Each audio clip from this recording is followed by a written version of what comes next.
परमपूज्य स्वर्गीय श्री पुंडलिकराव बंकटराव देशमुख यांच्या पावन स्मृतिप्रित्यर्थ आणि पुरुषोत्तम मासाचे अत्यंत पवित्र औचित्य साधून अकोला शहरात भव्य श्रीमद भागवत कथा ज्ञानयज्ञ सप्ताहाचे अत्यंत मंगलमय वातावरणात आयोजन करण्यात आले आहे। रविवार 7 जून रोजी सकाळी गोरक्षण संस्थान येथून निघालेल्या भव्य आणि नयनरम्य शोभायात्रेने या अलौकिक धार्मिक सोहळ्याचा शंखनाद झाला। आज दुपारपासून भागवत कथेचे सुश्राव्य वाचन अकोल्याचे प्रसिद्ध ज्योतिषाचार्य आणि वेदपरायण कथावाचक पंडित सुदर्शनजी शर्मा शास्त्री हे करणार आहेत।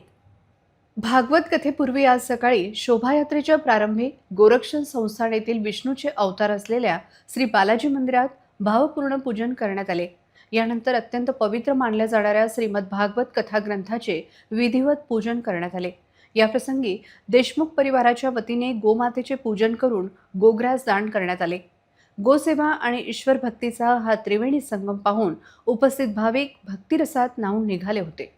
प्रदीप उर्फ बंडूभाऊ देशमुख, सौ कल्पनाताई देशमुख, पंकज देशमुख, सौ ऋतुजा देशमुख यांनी या कथेचे आयोजक तथा यजमान म्हणून सर्व धार्मिक विधी मनोभावे पूर्ण केली। बालाजी पूजनानंतर भागवत कथा ग्रंथ अत्यंत आदराने यजमान प्रदीप उर्फ बंडूभाऊ देशमुख, पंकज देशमुख यांनी डोक्यावर धारण करून आणि सौ कल्पनाताई देशमुख, सौ ऋतुजा देशमुख व देशमुख परिवारातील सुवासिनींच्या डोक्यावर मंगल कलश ठेवून शोभायात्रेला सुरुवात झाली। हरिनामाचा गजर, टाळ मृदुंगाचा ताल आणि वाजत गाजत निघालेली ही शोभायात्रा गोरक्षण संस्थान ते दत्त कॉलनीतील गोकुळधाम येथे कथास्थळापर्यंत मार्गक्रमण करत होती। संपूर्ण परिसरात जणू गोकुळ अवतरल्याचा भास होत होता।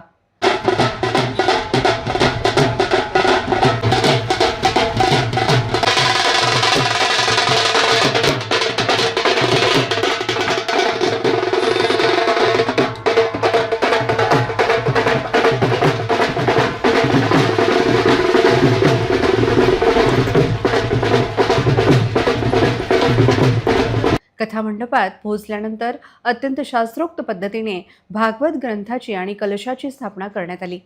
कथेचे सुश्राव्य वाचन करणारे अकोल्याचे प्रसिद्ध ज्योतिषाचार्य आणि वेदपारायण कथावाचक पंडित सुदर्शनजी शर्मा शास्त्री यांचे मंडपात आगमन झाल्यावर त्यांचे भावपूर्ण पाद्यपूजन आणि स्वागत करण्यात आले। त्यांच्यासोबत उपस्थित असलेले पौरोहित्य पंडित अजयजी शर्मा, पंडित अजयजी बी शर्मा, पंडित शैलेंद्रजी शर्मा, पंडित अनुरागजी तिवारी, पंडित धीरजजी तिवारी या सर्वांचेही देशमुख परिवाराच्या वतीने आदरपूर्वक स्वागत करण्यात आले। हा भव्य ज्ञानयज्ञ यशस्वी करण्यासाठी देशमुख परिवारातील श्रीमती इंदुमतीताई देशमुख, प्रभावतीताई देशमुख, प्रदीप उर्फ बंडूभाऊ देशमुख, सौ कल्पनाताई देशमुख, विजयभाऊ देशमुख, सौ मंजुताई देशमुख, संजय देशमुख, सौ स्वप्नालीताई देशमुख, पंकज देशमुख, सौ ऋतुजा देशमुख, आदित्यराव देशमुख, सौ श्रेयाताई देशमुख, ईशा देशमुख, क्रिश देशमुख, छायाताई देशमुख, चिन्मय देशमुख, साक्षी देशमुख, स्मित देशमुख आणि नैनाताई देशमुख यांच्यासह बहुसंख्येने भाविक उपस्थित होते।